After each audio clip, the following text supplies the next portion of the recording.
किन्नर चुड़ैल। गोरखपुर नाम का एक गांव हुआ करता था। उस गांव में ज्यादा लोग नहीं रहते थे। उस गांव में एक गर्भवती विधवा औरत रहती थी। उस औरत का नाम कमला था। कमला अपने घर में अकेली रहती थी।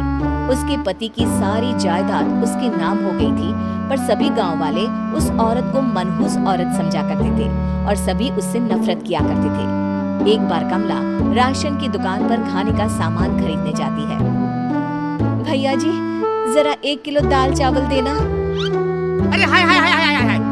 अरे मनहूस औरत, मेरी दुकान में अपशगुन करवाने आ गई क्या? हैं? चल जा यहाँ से, मैं कुछ नहीं देने वाला हूँ तुझे। भाग भाग यहाँ से, चल जा निकल। भैया जी, ऐसा मत कहिए, मैं गर्भवती हूँ, मुझे खाने की बहुत जरूरत है, मुझे खाना दे दीजिए। दुकानदार कमला को वहाँ से धक्के मारकर भगा देता है। तभी कमला रोते रोते उस गांव के किन्नरों के इलाके में आ जाती है। गांव वाले किन्नरों को उसी इलाके में रखा करते थे, क्योंकि वो लोग किन्नरों को पसंद नहीं करते थे और उनके इलाके में रहने से मना करते थे। तो किन्नरों ने उसी गांव में अपना एक इलाका बना लिया था। जब किन्नर लोग देखते हैं कि एक गर्भवती महिला रोते रोते उनके इलाके में आ गई है, तो सारे किन्नर कमला के पास जाकर उसका हाल पूछने लगते हैं। क्या हुआ बहन, तुम्हारी गर्भवती अवस्था में इतनी बुरी हालत कैसे? तुम रो क्यों रही हो? तुम डरो मत, हम तुम्हें कोई नुकसान नहीं पहुंचाएंगे। तुम शांत होकर सब बताओ कि हुआ क्या है। मैं कमला हूँ, मैं गांव के दूसरे इलाके से आई हूँ। 2 महीने पहले ही मेरे पति की मौत हुई है। मुझे गांव के लोग मनहूस मानते हैं, क्योंकि मैं विधवा हूँ और गर्भवती भी। वहाँ के लोग मुझे खाने के लिए कुछ बेचने के लिए भी तैयार नहीं, जिससे मेरा गुजारा नहीं हो रहा था। कोई बात नहीं कमला, हम तुम्हारा ख्याल रखेंगे। किन्नर लोग कमला को एक खाली घर में रहने के लिए जगह दे देते हैं और उसकी देखभाल भी करते हैं। कुछ ही महीने बाद कमला अपने बच्चे को जन्म देती है, पर अफसोस, कमला बच्चे को जन्म देते ही अपनी जान गंवा देती है। जब सब किन्नर बच्चे को देखते हैं तो बहुत खुश हो जाते हैं, क्योंकि वो बच्चा भी किन्नर ही था। कमला ने एक किन्नर बच्चे को जन्म दिया था। अब इस बच्चे की देखभाल कौन करेगा? हम तो इस बच्चे को गांव के दूसरे इलाके में भी नहीं भेज सकते। और तो क्या हुआ, इस बच्चे की माँ नहीं रही तो हम इसे पालेंगे। अब ये हमारे इलाके में रहेगा, हमारे साथ रहेगा। फिर वो किन्नर उस किन्नर बच्चे को गोद ले लेते हैं, उसका नामकरण कराते हैं। उस किन्नर बच्चे का नाम शक्ति रखा जाता है। देखते ही देखते शक्ति बड़ी होने लगती है। उसके रंग रूप बहुत सुंदर थे। वो बहुत सुंदर किन्नर दिखती है। एक दिन शक्ति एक किन्नर से पूछती है, माँ जी सुनिए ना, ये गांव के दूसरे इलाके में भी तो लोग रहते हैं, तो हम वहाँ क्यों नहीं जाते? हम उनसे अलग क्यों रहते हैं? शक्ति, क्योंकि वो लोग हमारे जैसे नहीं, वो लोग हमें पसंद नहीं करते, इसीलिए हम उनसे अलग रहते हैं। क्यों? वो हमें क्यों पसंद नहीं करते? मुझे एक बार उस इलाके में जाना है, मैं एक बार वहाँ जाकर घूम कर आऊँ। शक्ति, खबरदार, जो तू उस इलाके में कभी भी गई तो अपनी जान नहीं गंवाना चाहती तो उस इलाके में कभी कदम भी नहीं रखेगी, समझी? इतना कहकर वो किन्नर वहाँ से चली जाती है। शक्ति उस किन्नर की बात सुनकर बहुत रोती है।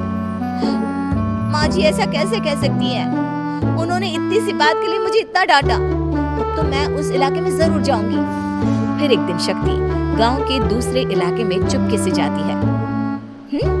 ये लोग तो हमारे जैसे ही इंसान हैं, तो ये हमसे नफरत क्यों करते हैं? जब शक्ति उस इलाके में पहुंचती है तो गांव के सारे आदमी उसके रूप से मोहित हो जाते हैं। वो लोग ये अंदाजा नहीं लगा पाते कि वो किन्नर है।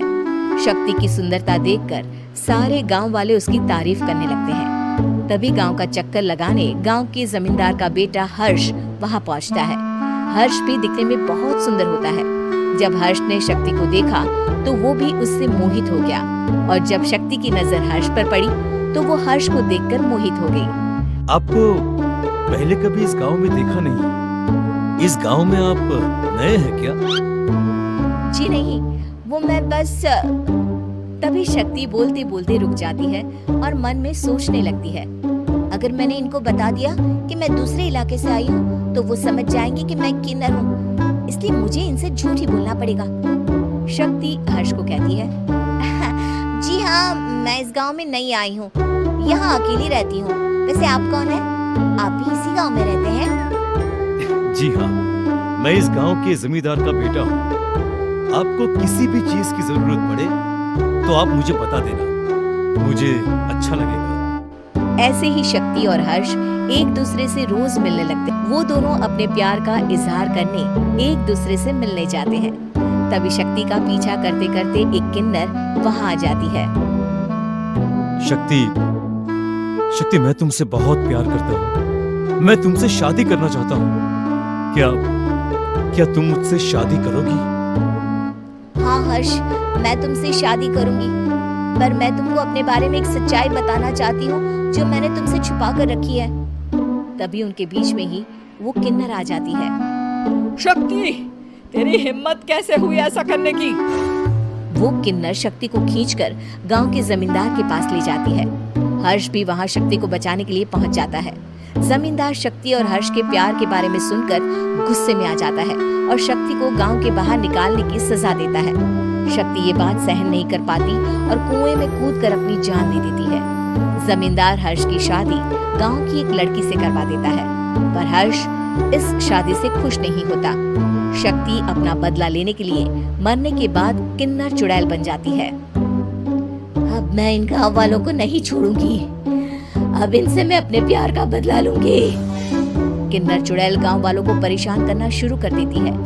एक बार वो रात को गांव के खेतों में पहुंच जाती है और वहां आग लगा देती है। सारी फसल जल के राख हो जाती है। जब एक आदमी रात को उठकर देखता है कि खेत में आग लग गई है तो वो वहां पहुंच जाता है।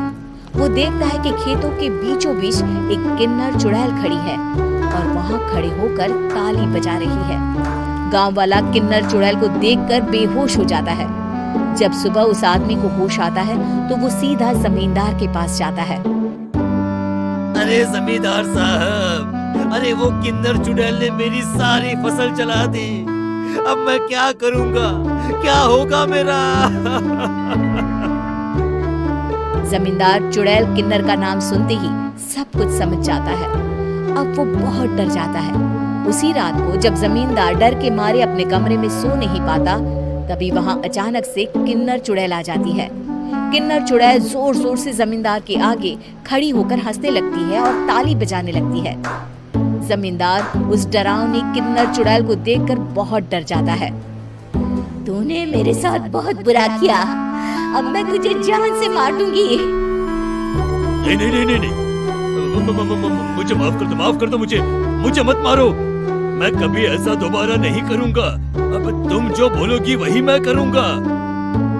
ठीक है, मैं चाहती हूँ कि किन्नर इलाका गांव के इलाके से जुड़े और गांव का कोई भी आदमी किन्नर समाज से द्वेष ना करे, उससे नफरत ना करे, नहीं तो मैं सारे गांव को मार दूंगी। और तुम गांव में एक नया कानून बनाओ कि अगर किसी ने भी किन्नर समाज को हानि पहुंचाने की कोशिश भी करी या इनसे भेदभाव करने की भी कोशिश करी तो उनको कड़ी से कड़ी सजा मिलेगी। हाँ हाँ हाँ हाँ, मैं ऐसा ही करूंगा। तुम जो बोलोगी वो मैं करूंगा, पर मुझे जाने दो प्लीज।